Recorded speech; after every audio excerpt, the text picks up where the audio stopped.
We turn now to Iraq, where people headed to the polls Sunday for just the fifth parliamentary election since the U.S. overthrow of Saddam Hussein in 2003. Turnout was just over 40%, many Iraqis refusing to vote. Initial results showed the political party of the populist Shiite cleric, Muqtada al-Sadr, whose fighters battled U.S. forces throughout the occupation, won the biggest gains. The Sadrist movement has won over 70 seats, making it the single biggest bloc in the Iraqi parliament. Former Iraqi Prime Minister Nouri al-Maliki is expected to have the second largest number of seats in parliament, while powerful Iran-aligned bloc fell far behind. Pro-Iranian parties and armed groups in Iraq denounced the early election results as a scam. Al-Sadr claimed victory Monday. We welcome all embassies that do not interfere in Iraq's internal affairs, so long as they do not interfere in Iraq's affairs, as well as the formation of government. With any intervention, we will have a diplomatic response, or perhaps a popular one, which is suitable to the offense. Iraq is only for Iraqis. Iraq is only for Iraqis. We will work on uniting tribal fronts, giving them the effective role in protecting Iraq, its stability, the stability of its safety. Weapons are not to be raised beyond the scope of the state under any circumstances. We will not allow parties to take control of public money and resources. They are for the people. Every corrupt person will be held accountable, whoever they are. Al-Sadr has called for the withdrawal of all U.S. troops and is a longtime critic of neighboring Iran. His armed movement has also been accused of kidnapping and killing its critics, reportedly including a 17-year-old boy ahead of the parliamentary election. Sunday's vote was held several months ahead of schedule, triggered by youth-led massive protests that drew tens of thousands of Iraqis to the streets in late 2019 and early 2020, denouncing corruption, unemployment, the worsening living conditions in Iraq. Security forces violently cracked down on the anti-government protests, killing over 600 demonstrators and injuring thousands more. Our next guest was at the demonstrations himself. Nabil Salih is an Iraqi journalist and photographer from Baghdad, now a graduate student at the Center for Contemporary Arab Studies at Georgetown University in Washington, D.C. His most recent article for Middle East Eye is headlined, "Iraq's streets are littered with the memories of our dead." Nabil Salih, it's wonderful to have you with us. Thank you for joining us. Can you start off by talking about the significance of Muqtada al-Sadr's victory, and then talk about the condition of your country, still occupied by the United States? Good morning, Amy. Thank you for having me. And, well, thanks to the United States of America, every government that ruled Iraq after the barbaric invasion and occupation of 2003 has either killed or failed miserably in protecting Iraqis. So Muqtada al-Sadr is no different. In fact, the protesters on the ground, as reported by both local and international media, remember all too well that his followers, during the October uprising that started in October 2019, have not only stabbed activists, but also shot at them, for example, in Najaf and Karbala. And of course, that is all dormant because as a powerful guy who has his own militia, it is not easy to touch him. So imagine, and of course, let's not forget the role Jaish al-Mahdi, his militia, played and what our colleagues in the Western media like to call a civil war. Yes, Jaish al-Mahdi terrorized and abducted and displaced Iraqis, and now, apologies, now the same guy will, had the most seats in this election. So, I fear for the future of Iraq, not only that the previous men in suits were any better, for example, take Mustafa al-Kadhimi, who is a favorite of Western media. People still got killed and abducted, assassinated, and terrorized during his brief, his tenure. So yes, I think I will quote Muhammad Mahdi al-Jawahiri, is the greatest Arabian poet by saying, "I see a horizon lit with blood, and many a starless night. A generation comes, another goes, and the fire keeps burning." So yes. Well, Nabil, I wanted to ask you: could you what do you owe, though, the continued growth of support, at least in this election, for al-Sadr? Is it part of it that he's been walking this tightrope between those forces in your country that continue to support or be under the direction of the United States versus those who support Iran and others that maybe are supportive of more Sunni activists supported by other Middle East states? Is he seen as one of the few leaders pushing for Iraq independence? Well, it is important to remind that the Shipton crooks who ruled after the invasion don't speak the language of the people. They speak in a different tone. Muqtada al-Sadr speaks in their language. He is one of them. He's a populist. He speaks like any other ordinary citizen on his during his media appearances, and people like that, especially, for example, in eastern Baghdad and in the area that is loyal to him.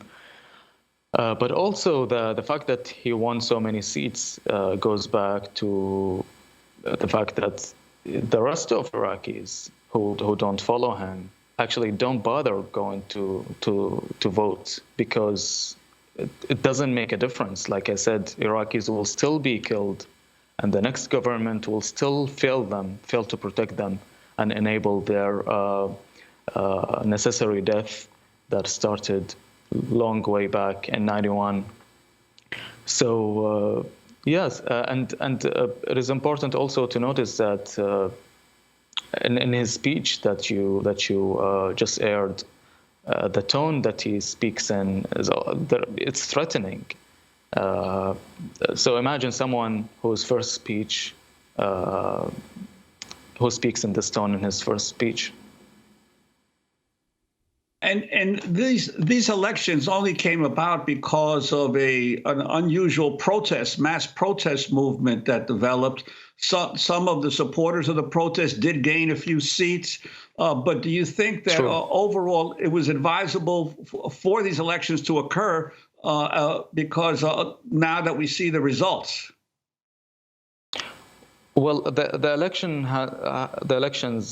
has more to do with making this regime and this system look good than responding to the demands of the people. Because I was covering the protests, and if not covering the protests, and protesting myself, and I saw every banner that was hoisted on Al-Tahrir Square in Baghdad, and it was one of so many other demands, including basically respect and bread and accountability. And so yes, it is more of making the system look good.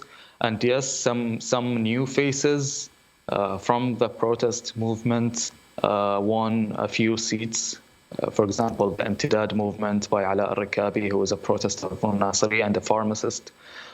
They won like 8 or 9 seats. I'm not sure of the exact number, which is a good sign. But of course, one needs to remember that Sadr has in the 70s, and Halbousi, who is the incumbent parliament speaker, and of course Nour al-Maliki, who's the former prime minister under whose leadership a third of Iraq's territory was given or handed on a silver platter to a few Allahu Akbar yelling gangs of so-called Daesh. So yes, it is. They are a minority. Okay, it's a good start, but it will be a long, long way to actually sense a concrete change in the lives of the ordinary citizens in Iraq. Nabil Salih, I wanted to ask you about the piece you wrote in Middle East Eye and your own family's experience. The piece is headlined, "Iraq's streets are littered with the memories of our dead." And you write, "The daily repertoire of deadly misery leaves me suffocated, shouting aloud inside my head words I cannot write. To no avail the water pump wheezes tonight. Iraq, the land between two rivers, is thirsty. Barely a few drops drip from the kitchen faucet in my family's residence in Baghdad. The power off two private diesel generators roar into the night. The tranquility that used to lullaby Baghdad's alleys, allowing its residents to sleep during the hot summer nights on rooftops, has long gone." Can you talk about what you describe as this distant lifetime and what there is now, and what has happened to your own family? Well, I hope the listeners excuse us because we will remind them of the nuisance that is Iraq, and the crime of 2003 is better remain dormant. Of course, with its consequences, but I hope they bear with us for a few minutes. Well, I opened my eyes to the genocidal sanctions of the United Nations in the 90s and the poverty, which was, of course, the price was worth it, Madeleine Albright said at the time. And of course, the airstrikes of '98. These are some of my earliest memories, is watching from our rooftop as my hometown gets bombed by America and its allies in '98 in Operation Desert Fox, to straighten us up, And of course, the invasion of 2003 and the cluster bomblets that landed in my family's garden, and of course, after the invasion, I remember, some of what my family have been through.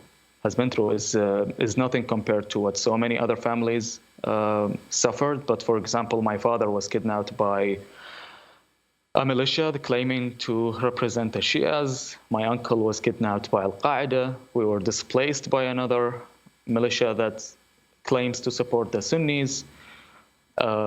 To be honest, I still have bombs going off in my head, and the enduring trauma is still haunting millions of Iraqis. But of course, that is not important for Western media. We don't hear about it.